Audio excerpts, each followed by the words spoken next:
ওম শান্তি। এই 5টা কথা বা এই 5টা সমাধান কৰিহে আপুনি ৰাতিৰ বিচনাত শুব বা শুবলৈ আৰম্ভ কৰিব। আমি যেনেকৈ ৰাতিপুৱাটো আৰম্ভণি কৰোঁ, গা পা ধুই কৰ্মস্থলীলৈ যাওঁ, ঠিক তেনেদৰে ৰাতি শোৱাৰ আগতো আমি কিছু নিয়মানুবৰ্তিতা পালন কৰাটো খুবেই উচিত। এতিয়া লৌকিকত কি হয়, কৰবাত গ'লো, বেয়া ঠাইলৈ গ'লো বা বহুত ধূলি বালি লাগি আহিলে আমি গাটো ধুওঁ সন্ধিয়ালে, কিন্তু সদায়তো নুধুওঁ নহয় জানো? কিন্তু ৰাতিপুৱা সদায় আমি গা পা ধুয়ে ৰাতিপুৱা কৰ্মস্থলীলৈ ওলাই যাওঁ, ফ্ৰেছ হৈ ওলাই যাওঁ। ঠিক একেদৰে আপুনি সন্ধিয়া গা ধুৱে নুধুৱে সেইটো আপোনাৰ কথা, নুধুলেও কথা নাই, ধুলেও কথা নাই, কিন্তু মনটোক যদি আপুনি ধুৱাই পখলাই নুশুই সি লাহে লাহে লাহে লাহে কৰাল মাৰিব, আৰু সেই কৰালে এদিন মামৰ ধৰিব আৰু মন ব্যাকুল হ'ব, মন দুখী হৈ থাকিব, মনে অকমানতে প্ৰতাৰণা অনুভৱ কৰিব, মন অকমানতে খিংখিঙীয়া হৈ যাব, কোনোবাই কিবা এটা কবহে লাগে মন উত্তেজিত হৈ যাব, খঙাল হৈ পৰিব, ক্ৰোধিত হৈ পৰিব, অকণ অকণ কথাতে দুখ পাব, অকণ অকণ কথাতে জেদ অভিমান বাঢ়িব, আৰু অকণ অকণ কথাতে কি হৈ যাব, নিজেই নিজক কষ্ট দিবলৈ আৰম্ভ কৰিব। সেইবাবে পৰমাত্মাৰ মহাবাক্য, যিদৰে ৰাতিপুৱাটো আৰম্ভণি কৰা, ৰাতি শুওঁতেও তুমি যদি সেই যাত্ৰাৰে বা সেই একেই উপায়েৰে বা একেই প্ৰচেছৰে যদি শুবলৈ আৰম্ভণি কৰা, দেখিবা জীৱনত কি হ'ব, পৰিৱৰ্তন আহিব। আপুনি কৰি চাওকচোন, নকৰাকেনো কেনেকে ক'ব, নহয় জানো? এইখিনিতে কওঁ, যিবিলাক কথা বতৰা কৈ থাকোঁ আপুনি কিন্তু ঘৰত ইমপ্লিমেণ্ট কৰিব দেই।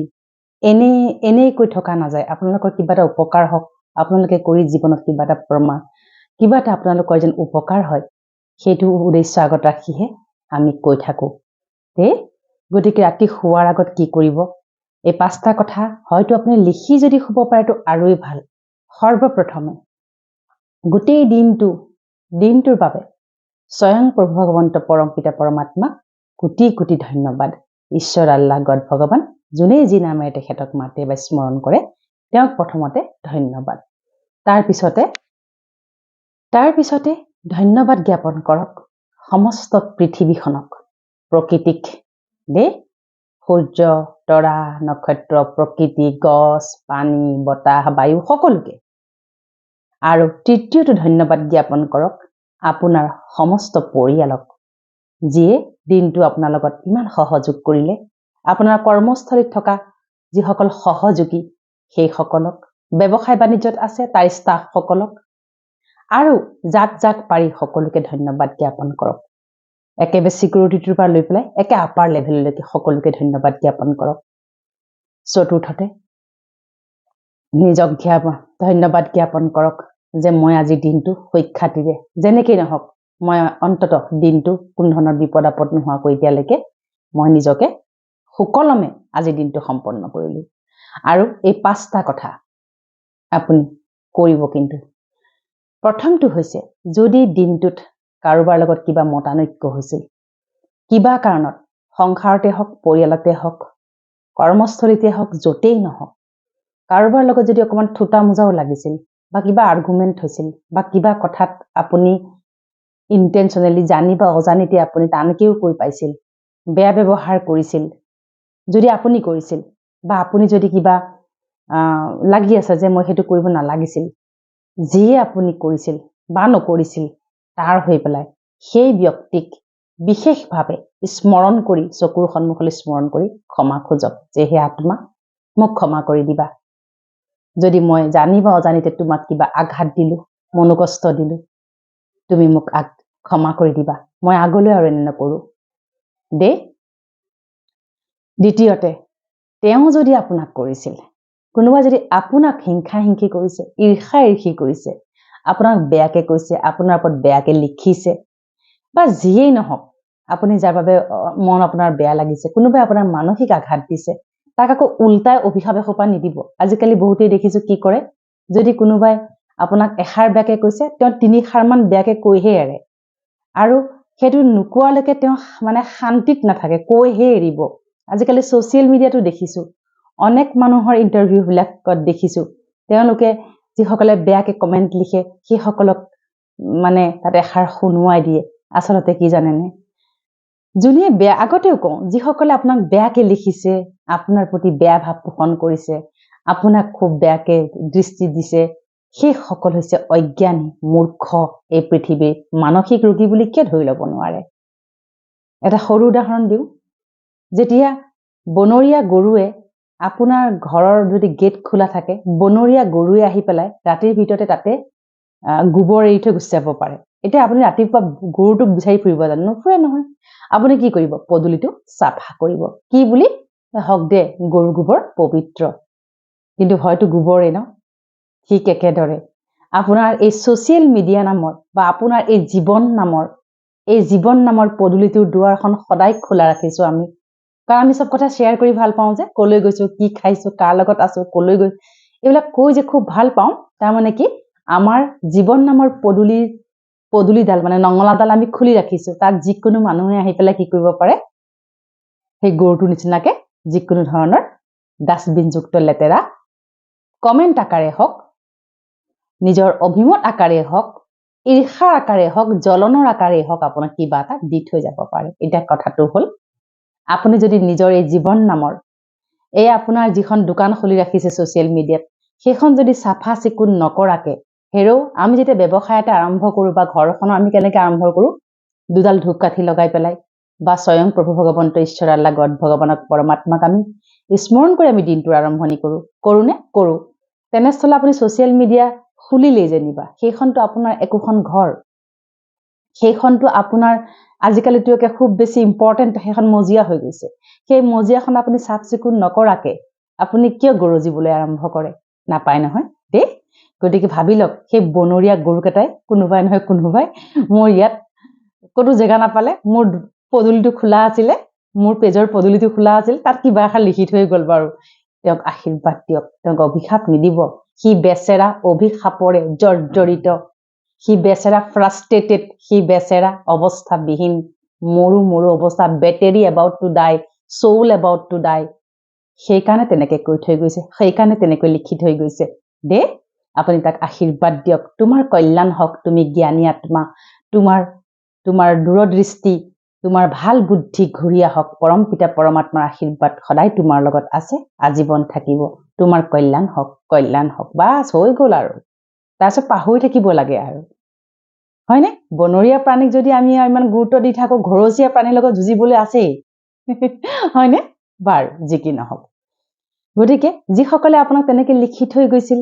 যিসকলে আপোনাক তেনেকৈ কৈ থৈ গৈছিল সেইসকলক একেবাৰে মনৰে আশীৰ্বাদ দিয়ক তোমাৰ কল্যাণ হওক তুমি মানসিকভাৱে বিকাৰগ্ৰস্ত হৈ আছা তুমি পূৰ্বজন্মৰ কৰ্মৰ ফল ভোগ কৰি আছা তোমাৰ কোনো দুখ নাই মোৰ শুভকামনা শুভভাৱনা আশীৰ্বাদ সদায় তোমাৰ লগত আছে আজীৱন থাকিব তোমাৰ কল্যাণ হওক তোমাৰ ভাল হওক তুমি জ্ঞানী আত্মা এইকণ কৈ পেলাই ফুল ষ্টপ মাৰি শুই যাব লাগে আপুনিতো বিচাৰে ন আপুনি শ্ৰেষ্ঠ হৈ থকাটো সকলোৰে চকুত শ্ৰেষ্ঠতাৰ প্ৰমাণ কি কোনোবাই মোক এষাৰ ক'লে মই তাক 10 ষাৰ বেয়াকে কৈ দিয়াটো মোৰ শ্ৰেষ্ঠতা নে তাক সহন কৰি গ্ৰহণ কৰি সেই প্ৰাণীবিধকো আশীৰ্বাদ দি তেওঁৰ বাটেৰে যাওক মই মোৰ বাটেৰে কৰ্ম কৰি থাকো বুলি মানি লোৱাতে শ্ৰেষ্ঠতা হয়নে পৰমাত্মাৰ মহাবাক্য যিমান শান্ত আৰু মৌন হৈ থাকিম সিমান আভ্যন্তৰীণ মানসিক আত্মিক শক্তি বাঢ়িব আপোনাৰ আৰু সেই আভ্যন্তৰীণ শক্তিয়ে এদিন আপোনাক ইমান শক্তিশালী কৰিব আপুনি দেখিব আপোনাৰ প্ৰকম্পনে ঘৰখনৰ লগতে সমাজৰ লগতে সকলোলৈকে এক সাংঘাতিক ধৰণৰ বাতাবৰণৰ ক্ৰিয়েট কৰিব দে সেইবাবে নুজুজিব কোনোবাই আপোনাক বেয়াকে কৈছে কিবা কৈছে তেওঁক ক্ষমা কৰি দিয়ক তৃতীয়তে যেতিয়া আপুনি পাতিত পৰিব মানে বিছনাত পৰিব আমাৰ দিনত পাতি বুলি কৈছিল সেইকাৰণে বিছনাত পৰিব ওপৰলে মূৰ কৰি শোৱাখনত যেতিয়া আপুনি পৰে ওপৰলে মূৰ কৰিব আৰু ওপৰলে মূৰ কৰি আপুনি কি কৰিব যিমান পাৰে নিজকে এটা জ্যোতি বিন্দুৰ ৰূপত চাবলৈ চেষ্টা কৰিব নিজকে এটা জ্যোতি বিন্দুৰ ৰূপত চাবলৈ চেষ্টা কৰিব যিমান পাৰে কপালৰ মাজত নিজকে অকমান মন আৰু বুদ্ধিক ইয়ালৈ আনিব। আনি অকমান আপুনি ৰিকেপ কৰিব। শুই উঠাৰ পৰা আপুনি এতিয়ালৈকে কি কি কৰিলে, কিমান সাৰ্থক হ'ল, কিমান আপোনাৰ অসাৰ্থক হ'ল, দিনটোৰ কোনখিনি সময় আপোনাৰ অকমান বেয়া লাগিছিল বা কোনখিনি সময় আপোনাৰ বাবে খুব ভাল আছিল বা গোটেই দিনটোৱে বেয়া আছিল নেকি, ক'ত কি হ'ল, তাত কেনেবাকৈ আপোনাৰ ৰোলটো কেনেকুৱা আছিল বা এনেকেও ভাবিব মই এনেকে কৰাহেঁতেন এইটো হৈ গ'লহেঁতেন নেকি। কেতিয়াবা ক'ৰবাত বেয়া সময় আপোনাৰ ধৰক আহিছে, আপোনাৰ বেয়া সময় গৈছে দিনটোৰ ভিতৰত, আপুনি ৰিকেপ কৰি চাব। আপুনি ভাবিব যে এইখিনি মোৰ কিবা ভুল আছিল নেকি, মোৰ কিবা ভুলৰ কাৰণে বাৰু এনেকুৱা হ'ল নেকি। সেইটো কিন্তু বাৰে বাৰে আপুনি নিজে নিজক কিন্তু পৰীক্ষা কৰি চাব। কিয় কৈছো জানেনে, এইবিলাকে আপোনাক আভ্যন্তৰীণভাৱে শক্তিশালী কৰিব। আৰু কি কৰিব, লাহে লাহে আপোনাৰ আহি থাকিব আহিয়ে থাকিব। বনৰীয়া প্ৰাণীটোৰ অভাৱ নাই, আহিয়ে থাকিব। নিতৌ নতুন আপোনাৰ নতুন ধৰণৰ আহি থাকিব। কিন্তু আপুনি কি কৰিব লাগিব, সেইবিলাকক আপুনি লাহে লাহে ইগনোৰ কৰিব পৰা কেপাচিটি আভ্যন্তৰীণভাৱে আপোনাৰ বাঢ়ি আহিব। পৰমাত্মাৰ মহাবাক্য জ্ঞানীয়ে হওক বা অজ্ঞানীয়ে হওক, কাৰো লগত আমি লাগি পেলাই শব্দৰে বাক্যৰে আমি কাৰো লগত লাগি জয়লাভ কৰিব নোৱাৰো, প্ৰয়োজনো নাই। মৌনতাই হৈছে আমাৰ শ্ৰেষ্ঠ সংস্কাৰ। গতিকে সেইখিনি কৰিব। তাৰপিছত চতুৰ্থতে সদায় সংকল্প ল'ব লাগিব, মই মাষ্টাৰ শক্তিশালী, মই গুণী জ্ঞানী সৰ্বগুণ সম্পন্ন। মোৰ দিনটো আজি ভাল হ'ল, কাইলৈ দিনটো মোৰ শ্ৰেষ্ঠ হ'ব, আজি ৰাতিটো মোৰ বাবে শ্ৰেষ্ঠ হ'ব। নিৰাকাৰ পৰম পিতা পৰমাত্মাৰ কৃপা দৃষ্টি আশীৰ্বাদ সদায় মোৰ লগত আছে, আজীৱন থাকিব। মই জ্ঞানী আত্মা, মই ক্ষমাশীল দয়াশীল বিশাল অন্তৰৰ অধিকাৰী আত্মা। মোৰ হৃদয়ত কাৰোৰে প্ৰতি কোনো ধৰণৰ কলুষিতা নাই। মই সকলোকে ক্ষমা দান কৰিছো। সকলোৱে মোৰ বাবে বহুত ভাল, সকলোৱে মোক সহযোগ কৰে। মোৰ কাৰোৰ প্ৰতি কোনো আক্ষেপো নাই, মোক কাৰোৰ পৰা একো নালাগেও। মোৰ কাৰোৰ লগত কোনো ধৰণৰ লেনদেন নাই। মই দাতাৰ সাগৰ, পৰমাত্মাৰ সন্তান।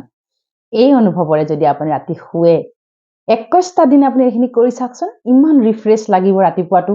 এনেকুৱা লাগিব সঁচাকৈ এটা সাংঘাতিক গধুৰ যিটো আমাৰ বোজা যেন লাগে, মগজত যিটো বোজা লৈ থাকো কামৰ বোজা, সংসাৰৰ বোজা, সম্বন্ধৰ বোজা, দুখৰ বোজা, সেই বোজাবিলাক পাতলিব আৰু আপুনি আপোনাৰ সাংঘাতিক ধৰণৰ এটা সমাধান স্বৰূপ হৈ পৰিব। এতিয়া ক'তনো সমাধান পাব সদায় নহয় জানো, আপুনি আপোনাৰ সমাধান স্বৰূপ হৈ পৰিব। আৰু এদিন আপোনাৰ এনেকুৱা লাগিব সঁচাকে আমি আমাৰ জীৱনটো পৰিৱৰ্তন কৰিব পাৰো, আমি আমাৰ জীৱনটো ভাঁজ লগাব পাৰো। কেৱল আমি ক'ৰবাত নহয় ক'ৰবাত নিজকে এৰি দিয়া নাই, ফ্লেক্সিবিলিটি লাগিব। যিটো ভাবি আছো সেইটো সত্য নহবও পাৰে, যি দেখি আছো সেয়া অসত্য নহবও পাৰে, যি শুনি আছো সেইসোপা অসত্য হবও পাৰে। কিন্তু হয়নে, কোনোবাই মোক বেয়া পায়, সেইটো অসত্য হবওতো পাৰে। কেনেকে, লজিকটো কি, মোক কিয় বেয়া পায়, কাৰণ তেওঁ মোকেই নহয় পৃথিৱীৰ বহু মানুহকে বেয়া পায়। বাছ হৈ গ'ল নহয়। যাৰ যি সংস্কাৰ, সেই সংস্কাৰ তেওঁ থাউজেণ্ড মানুহৰ ওপৰত এপ্লাই কৰি থাকিব। সেইবুলি আপুনি কি আক্ৰান্ত হৈ পেলাই নিজকে মনোকষ্ট দি থাকিব নেকি? এয়াই কৰিবলৈকে পৃথিৱীলৈ আহিছিলো নেকি?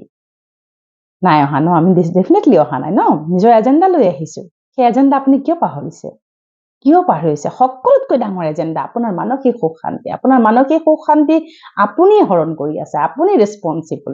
পৰমাত্মাৰ মহাবাক্য, we are the creator of our own destiny. আমি আমাৰ ভাগ্যৰ নিৰ্মাণকাৰী। আমাৰ কোনো ভাগ্য কোনেও বেয়াও কৰিব নোৱাৰে, কোনো ভালো কৰিব নোৱাৰে। ইয়াত কোনো কাৰো কাৰণে আহাও নাই আৰু কোনো কাৰো কাৰণে নকৰেও। চব প্ৰিডেষ্টাইন, প্ৰিস্ক্ৰিপ্টেড হয়। তাৰ মানে লগত লৈ অহা দেই, আৰু নিজে বনাই লোৱা। দুখ নিজে বনাই লোৱা। বেলেগে কান্দে নে মই কান্দো, মোৰ চকুৰ পানী ওলাইছে, মই নিজে কান্দিছো। তাৰ মানে নিজে ক্ৰিয়েট কৰি লোৱা। ইমান দুৰ্বল হলে নচলিব। আপুনি শক্তিশালী হ'ব লাগিব, আৰু আপোনাৰ শক্তিশালী বনোৱাৰ কৰ্মতে পৰমাত্মাই আমাক নিয়োগ কৰিছে দেই। গতিকে কথাখিনি হৃদয়ংগম কৰক, সলনি কৰক, নিজকে চেষ্টা কৰক। মই সলনি হমেই হম। কাৰোবাৰ বেয়া সংস্কাৰে আপোনাক কন্দুৱাই, কাৰোবাৰ বেয়া সংস্কাৰে আপোনাক ভাল সংস্কাৰে আপোনাক হহুৱাই, কি কথা এইটো? আপুনিতো পুতলা নহয়। পুতলা নাচ যে হৈ থাকে, দড়িডাল যে বেলেগৰ হাতত থাকে, অমুকে মোক ইমান বেয়াকে লিখিছে, তাৰ তেনেকুৱা হওক, কি দৰকাৰ? লিখিছে সেইটো তেওঁৰ সংস্কাৰ। তেওঁৰ সংস্কাৰত পুত গৈ পেলাই এদিন তেওঁৰ সেই ধৰণৰ শেষ হ'বগৈ, তাত মোৰ কি আহে যায়? লিখিলে আৰু তেওঁৰ হাতৰ সজুতি ধৰিছিল, লিখিলে আৰু এনেকে ভাবি ললে হ'ল নহয়। কৈছিল কৈছিল আৰু কিনো ডাঙৰ কথা ক'লে আৰু আয়ু তেওঁ মানসিকভাৱে বিকাৰগ্ৰস্ত তেওঁৰ সেই জ্ঞান নাই সেইকাৰণে ক'লে আৰু ভাবিব নোৱাৰি নেকি এনেকে পাৰিতো ন ভাবক তেনেকে ভাবিলেহে আপুনি শক্তিশালী হ'ব দেই বেয়া নাপাব কাৰণ মই দেখিছো সমাজত মানসিকভাৱে মানুহসকল বৰ দুৰ্বল হৈ গৈছে বহুত দুৰ্বল হৈছে টকা পইচা সম্পত্তি জনপ্ৰিয়তা হাবি জাবি একাকাৰ জীৱনত কৰবাত নহয় কৰবাত আত্মা খোকলা হৈ গৈছে একদম হয়নে ৰাস্তাত হৈ গৈছে মামৰে ধৰিছে হ'বনে এনেকে হ'লে নহ'ব নহয় নচলিব নহয় যিসোপা আপুনি আজি আৰ্জিছে ভুগিবতো লাগিব দেই ভুগিবতো লাগিব নহয় জানো গতিকে জীৱনটো একদম সেলফিশ হৈ যাওক সেলফিশ মানে কি মোৰ কাৰো লগত কোনো ধৰণৰ লেনদেনো নাই আক্ষেপো নাই মই সকলোকে ক্ষমা কৰো সকলোৱে মোৰ সহযোগী মই সকলোতকৈ শ্ৰেষ্ঠ বুলি ক'লেই নহ'ব আকৌ সেই শ্ৰেষ্ঠতা আমি আচাৰ ব্যৱহাৰ কথা বতৰাৰ ভাৱনাৰে আমি প্ৰতিপন্ন কৰিব পাৰিব লাগিব দেই আপোনাৰ জীৱনটো বহুত ভাল হওক এইখিনিতে কওঁ যদি কোনো সকলোৱে কিতাপখন মোৰ যিসকলে যেনেকৈ সমস্যা তেনেকৈ সমাধান যিখন কিতাপ মই ইতিমধ্যে প্ৰকাশ কৰিলো সেইখন যদি আপুনি এতিয়াও সংগ্ৰহ কৰা নাই ইনবক্স কৰিব 6002136478 এই নম্বৰত আপুনি হোৱাটছআপ মেছেজ কৰিব মোক অনুৰোধ কল নকৰিব কাৰণ মই অনবৰতে কাউন্সেলিং ক্লাছত থাকো বেক টু বেক ক্লাছ চলি থাকে যাৰ বাবে মই আপোনালোকৰ ফোন কলছ ল'ব নোৱাৰো মই হোৱাটছআপত যিসকলক পাৰো মই মেছেজ কৰি দিওঁ আপোনালোকে মোক মেছেজ কৰিব কিতাপখন আপুনি লওক যি ধৰণৰ সমস্যা আছে তাৰ ওপৰত ভিত্তি কৰি মই সমাধানবোৰ লিখি দিছো সেই সমাধানবোৰ আপুনি ঘৰত প্ৰয়োগ কৰক পৃথিৱীত এই পৃথিৱী বুলি নকওঁ অসম ভূমিত এনেকুৱা বহু মাতৃৰ জীৱন পৰিৱৰ্তন আহিছে আপোনালোকেও কৰক পৰম পিতা পৰমাত্মাৰ আশীৰ্বাদ কৃপা দৃষ্টি সদায় আপোনালোকৰ লগত আছে আজীৱন থাকিব সুখী হৈ থাকক হাঁহি থাকিব নিজক শ্ৰেষ্ঠ বুলি ভাবিব কাৰোৰে কথা বতৰাক মগজুত সোমোৱাই নল'ব আৰু যিমান পাৰে নিজক পাতল কৰি ৰাখিব ওম শান্তি